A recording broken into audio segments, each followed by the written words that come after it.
બદલો, જી હા બદલો। આજે દેશનો દરેક નાગરિક ઈચ્છી રહ્યો છે કે અમારે બદલો જોઈએ છે। અમારે આ જે ઘટના ઘટી છે એ ઘટનાની નિંદા નહીં, પણ એક પણ આતંકવાદી જિંદા નહીં। આ સૂર અત્યારે દેશમાંથી ઉઠી રહ્યો છે, પણ સવાલ એ છે કે બદલો કેવી રીતે લઈશું આપણે બદલો। તમામ રાજકીય નેતાઓ, તમામ પાર્ટીના નેતાઓ અત્યારે એક થઈ ચૂક્યા છે અને એક સુરે અવાજ નીકળી રહ્યો છે, પણ શું ભારત પાકિસ્તાન સામે યુદ્ધ કરશે? કદાચ એ શક્ય નહીં હોય। શું બીજી વખત સર્જિકલ સ્ટ્રાઇક કરશે? સવાલ અહીંયા એ ઉઠી રહ્યો છે કે સર્જિકલ સ્ટ્રાઇક કરશે તો શું આતંકવાદ ધડમૂળથી ખતમ થઈ જશે? શું બીજી વખત ભારત ઉપર હુમલા નહીં થાય? સવાલ ઘણા બધા છે। તો પછી બદલો કેવી રીતે લેવો અને કેવી રીતે ભારત લેશે બદલો? પરંતુ આ 40 જવાનો જે શહીદ થયા છે તે જવાનોનો બદલો તો ભારત ચોક્કસથી લેશે। જમ્મુ કાશ્મીરના પુલવામા જિલ્લામાં સીઆરપીએફના કાફલા પર થયેલા હુમલામાં 40થી વધુ જવાન શહીદ થયા છે અને ત્યારબાદથી જ સવાલ ઉઠી રહ્યા છે કે શું ભારત પોતાની આંતરિક અને બાહ્ય સુરક્ષા મુદ્દે લાચાર છે? શું ભારત પાસે કોઈ વિકલ્પ છે કે પછી આવા હુમલાનો ભવિષ્યમાં પણ સામનો કરવો પડશે? જો કે આ બધી ચર્ચા વચ્ચે ભારત એક એવો વિકલ્પ પણ આવ્યો છે જેનાથી પાકિસ્તાન તરસ્યું રહી જાય। હથિયાર વગરનો આ હુમલો પાકિસ્તાન પર પરમાણુ બોમ્બ ફેંકવા સમાન છે।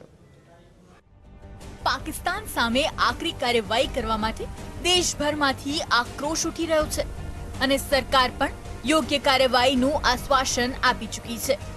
તેવામાં અટલ બિહારી વાજપેયીની સરકારમાં વિદેશ સચિવ રહી ચૂકેલા કંવલ સિબ્બલનું માનવું છે કે પાકિસ્તાનને લઈને ભારતે જે કડક પગલાં ઉઠાવવા જોઈએ તે ભારત લઈ નથી શક્યું। જો કે પાકિસ્તાન સામે કાર્યવાહી કરવા માટે ભારત પાસે મર્યાદિત વિકલ્પો છે, પરંતુ કેટલીક એવી વ્યૂહરચના છે કે જે માસ્ટર સ્ટ્રોક સાબિત થઈ શકે છે। કંવલ સિબ્બલનું કહેવું છે કે ભારત પાસે એક ખૂબ જ અસરકારક વિકલ્પ છે અને તે છે સિંધુ જળ સંધિને નિરસ્ત કરવી। ખબર પડતી નથી કે આ સંધિને સરકાર તોડી કેમ નથી દેતી। આ સંધિને તાત્કાલિક ધોરણે રદ કરવી જોઈએ। આવું કરતા જ પાકિસ્તાન સીધું થઈ જશે। જેવું કહેવામાં આવે છે કે પાકિસ્તાની આતંકવાદનો ભારત પાસે કોઈ જવાબ નથી, એ રીતે પાકિસ્તાન પાસે સિંધુ જળ સંધિ તોડવાનો કોઈ જવાબ નથી। કંવલ સિબ્બલે આમ કરવા માટે અમેરિકાના રાષ્ટ્રપ્રમુખ ડોનાલ્ડ ટ્રમ્પનું ઉદાહરણ આપ્યું અને રાષ્ટ્રહિતને સર્વોપરી ગણાવ્યું। સિબ્બલે કહ્યું કે અમેરિકાએ પોતાના ખાસ મિત્ર જાપાન અને કેનેડા સાથેની પણ કેટલીક સંધિઓ તોડી નાખી। જો અમેરિકા આવું કરી શકે છે તો ભારતને સંધિ તોડવામાં શું વાંધો છે? પોતાના હિત માટે અમેરિકા જળવાયુ સંધિમાંથી બહાર નીકળી ગયું, ઈરાન સાથે પરમાણુ સમજૂતી રદ કરી દીધી।